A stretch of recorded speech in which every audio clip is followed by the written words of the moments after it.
Welcome to the Slop Farm. Enjoy the video.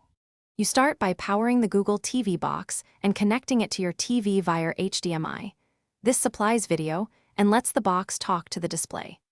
Once done, insert fresh batteries into the remote and select the matching TV input so you can see the initial setup screen. Make sure you have your Wi-Fi name and password at hand, because you will sign into Google and download updates immediately after power and display are confirmed. Now you connect the box to your home network and sign into your Google account so apps, casts, and purchases sync. Once connected, the system will usually check for and install updates. Let that finish to avoid later problems. During this stage, pair the remote via Bluetooth and add any Bluetooth audio devices or game controllers.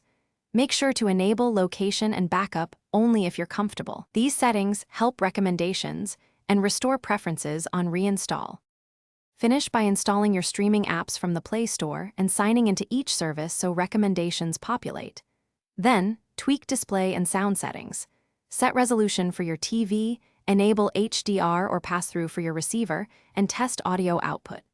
Once everything plays, enable casting and test with your phone.